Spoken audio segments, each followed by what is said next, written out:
अच्छा दोस्तों, graphic design में 2 चीज़ें बहुत अहम हैं। एक है क्रिएटिविटी और दूसरी है टेक्निकल नॉलेज। जी हाँ, हमारे डिज़ाइंस के अंदर क्रिएटिविटी तो होनी ही चाहिए, लेकिन उसके साथ-साथ टेक्निकली भी हमारे डिज़ाइंस को बिल्कुल ठीक होना चाहिए। दोस्तों, टेक्निकल हवाले से अगर बात की जाए, तो ग्राफिक डिज़ाइन के अंदर स्केल की बहुत ज़्यादा इम्पोर्टेंस है। जैसा कि पिछले लेक्चर में हमने देखा, रिसर्च के हवाले से, कॉन्सेप्ट डेवलपमेंट के हवाले से, और हमने ये जाना कि ब्रेनस्टॉर्मिंग के थ्रू हम क्रिएटिव आइडियाज़ किस तरह से बना सकते हैं। अब हम ये देखने की कोशिश करेंगे कि वो कौन-सी टेक्निकल चीज़ है जो बहुत इंपॉर्टेंट है ग्राफिक डिज़ाइन के अंदर हमारे डिज़ाइंस को स्टेबल करने के लिए। तो दोस्तों, वो चीज़ है स्केल।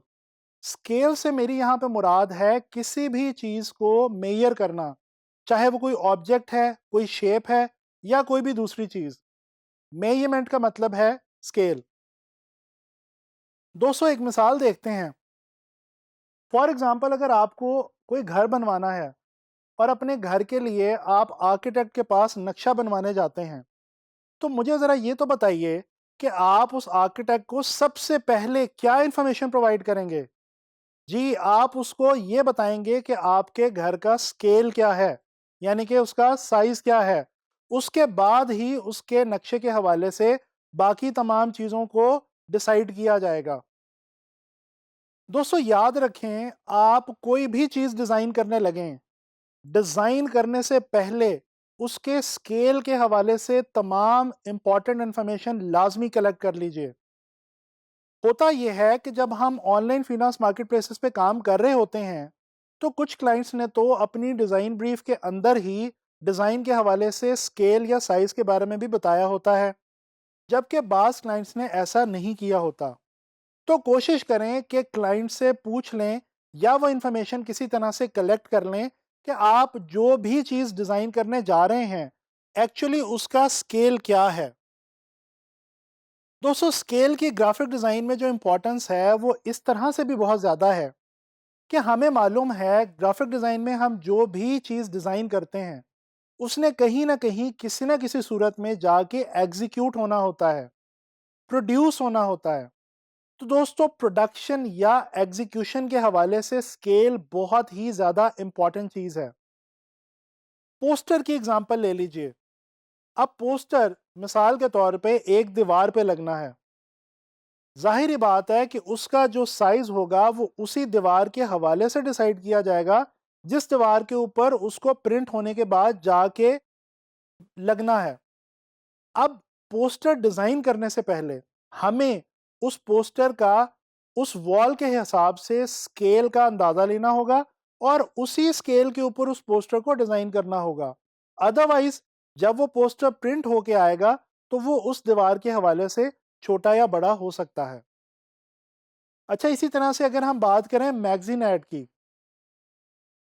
दोस्तों हर मैगज़ीन का एक अपना ख़ास साइज़ और स्केल हुआ करता है। अगर हम अपनी मर्ज़ी से किसी भी साइज़ या स्केल का मैगज़ीन ऐड बना दें, तो वो हमारे उस मैगज़ीन के अंदर फिट इन नहीं होगा, जिसके अंदर बेसिकली उसको जाके प्रिंट होना है। इसके अलावा अगर बात की जाए वेबसाइट और स्मार्टफ़ोन के हवाले से, दोस्तों हम लोग वेबसाइट्स के ऊपर जो भी इंफॉर्मेशन देख रहे होते हैं, वो एक्चुअली वेबसाइट के स्केल के हवाले से डिज़ाइन की गई होती है और वेबसाइट का स्केल डिपेंड करता है लैपटॉप की स्क्रीन के स्केल के ऊपर। इसी तरह से हमारे जो स्मार्टफ़ोन में जो वेब एप्लीकेशंस हैं, इनको भी स्मार्टफ़ोन की स्टैंडर्ड स्क्रीन साइज़ेस के हवाले से ही स्केल आउट किया जाता है। तो दोस्तों, हमें ये पता चला कि ग्राफिक डिज़ाइन के अंदर कोई भी आइटम डिज़ाइन करने से पहले हमें उसके एक्चुअल स्केल या साइज़ का पता होना ज़रूरी है। लिहाज़ा अब आप लोगों ने कोशिश ये करनी है कि ग्राफिक डिज़ाइन के अंदर डिज़ाइन करते हुए स्केल का ख़ास ख़्याल रखें। दोस्तों, इस कोर्स के अंदर आगे चल के जब मैं आप लोगों को डिफरेंट आइटम्स डिज़ाइन करनी सिखाऊंगा, जैसा कि पोस्टर, मैगज़ीन ऐड और वेबसाइट वगैरह, तो उस वक्त मैं आप लोगों को इन तमाम चीज़ों के स्टैंडर्ड स्केल, स्टैंडर्ड साइजेस भी बताऊंगा। आप लोगों ने उन स्टैंडर्ड साइजेस को ध्यान से नोट कर लेना है। और आने वाले वक्त में जब आप लोग इन चीज़ों को खुद से डिज़ाइन करने लगेंगे, तो आपने कोशिश करनी है कि इनको या तो इनके स्टैंडर्ड साइज़ेस के हवाले से डिज़ाइन करें या फिर क्लाइंट की दी गई रिक्वायर्ड स्केल के हवाले से डिज़ाइन करें। इसी तरह से आप इस चीज़ को श्योर कर सकते हैं, यकीनी बना सकते हैं कि आपका डिज़ाइन कल को कहीं भी जाके जब एग्ज़ीक्यूट होगा या प्रोड्यूस होगा, तो वो अपनी सही हालत में मौजूद रहेगा और वो सही तरह से अपना मैसेज कम्युनिकेट कर पाएगा।